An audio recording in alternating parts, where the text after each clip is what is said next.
Jaramillo also liked the name of Maria for his daughter. He remembered that when he was a child, he had helped during the funeral of a woman close to the family.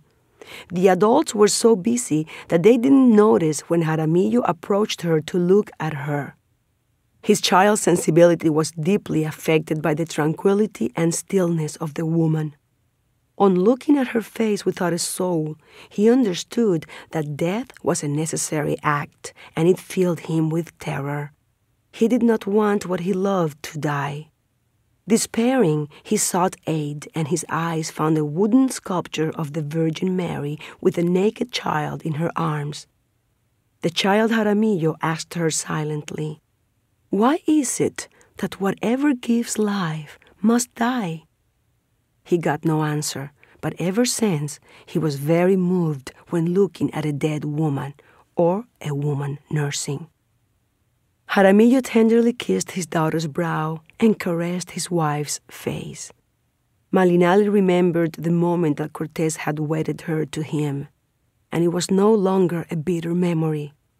What's more, she felt tenderness for Hernán, that little man who wanted to be as immense as the sea. In the depth of her being, she was very grateful to him for marrying her to Jaramillo. He was a good man, respectful, loving, brave, and loyal. And finally, Cortés had done her a favor by distancing her from his side.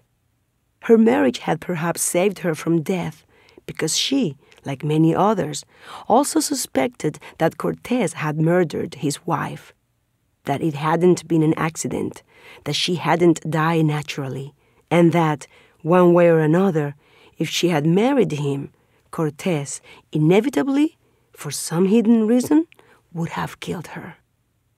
This man not only conquered, but murdered what he loved. He killed his women so that they would be his alone. She had to face the fact then that Cortés loved her, not as she would have wanted it, but that he loved her. If not, he would not have given her part of her freedom or respected her life. Although, thinking it over, perhaps it was not love but convenience. The truth was that Cortés needed her by his side as a translator. "What is it that joined me with the abyss of this man?" Malinche asked herself silently. "Where did the stars interweave our history? Who wove the thread of our lives? How is it that my God and his God could speak and design our union? A child of his blood was born from my womb, and a daughter from the will of his whim was also born of my womb. He chose the man who would insert his seed in my flesh, not me, but I am grateful to him. I had no eyes to look on anyone who was not him, and by forcing me, he made me discover a man who always had been watchful of me, of my eyes, my body, my words." Then Malinche became liquid, milk in her breasts, tears in her eyes, sweat on her body, saliva in her mouth, water of gratefulness. When Malinche stepped on solid earth, the sound of her heart was a drum of anxiety that demanded from the depths of her life an embrace with her son. The embrace of a child whom she had abandoned to give herself over to the delirium of conquest of a man who set her against her own will, against her wishes, against her love, against her thoughts. An absurd conquest that had been a failure and broken her inside.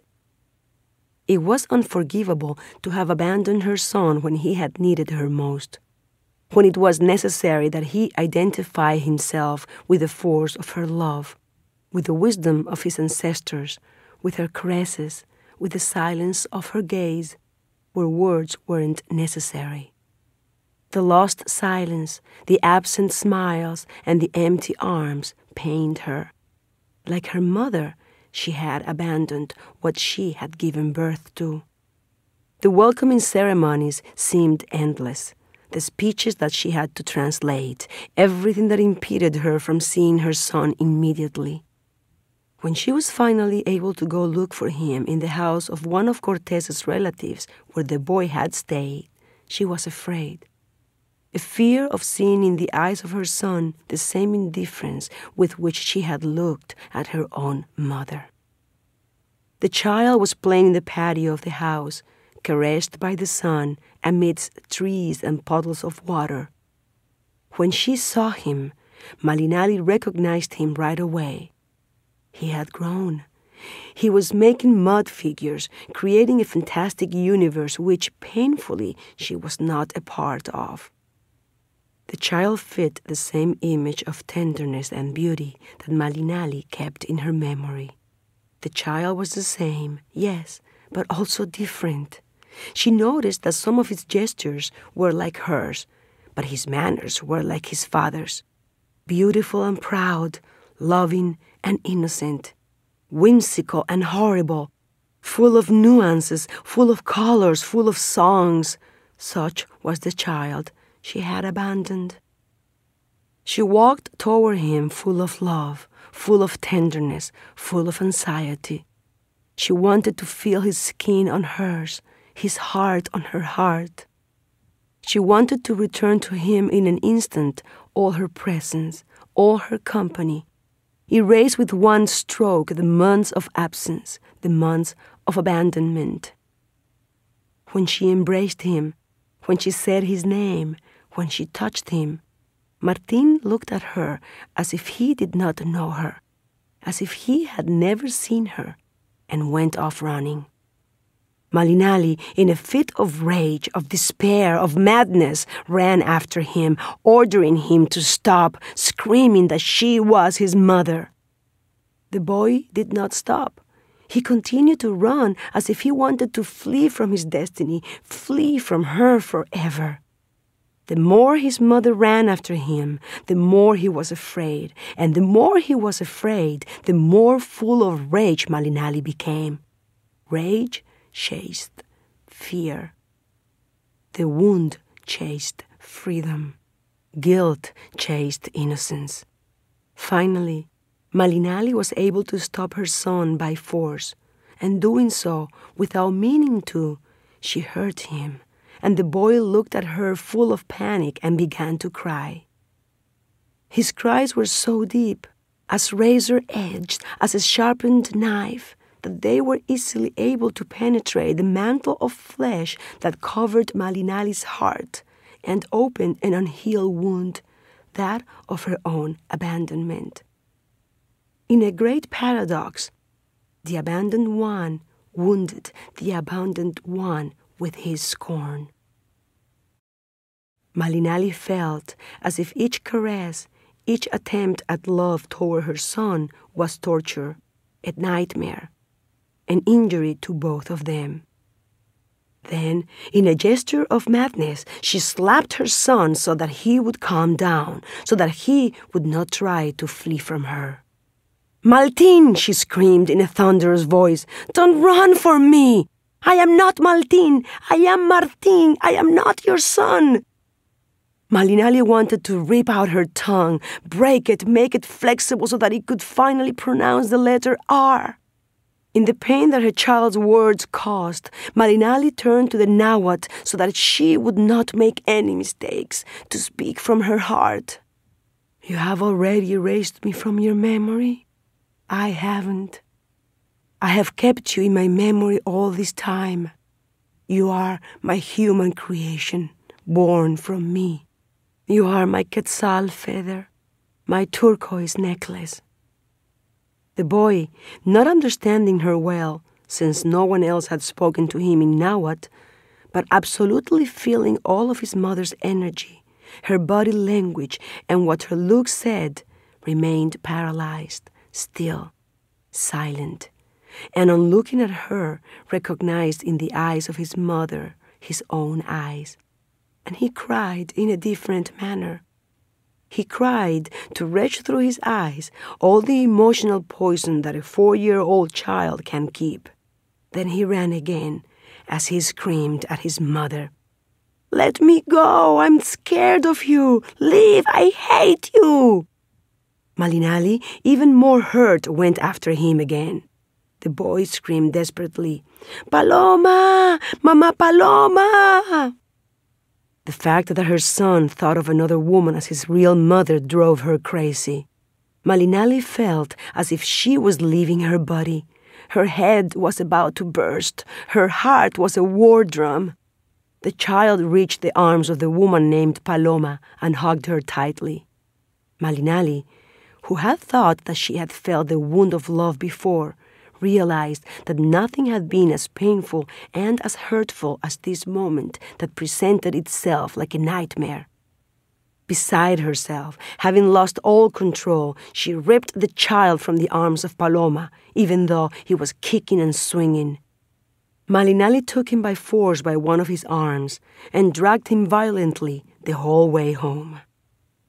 The child cried until he grew tired, until there were no tears left in him, until his hoarse voice gave out.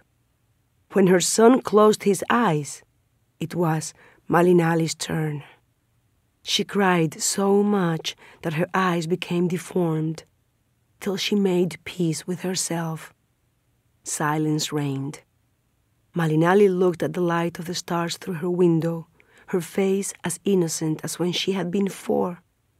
That night, Malinali was a girl frightened that love was not certain.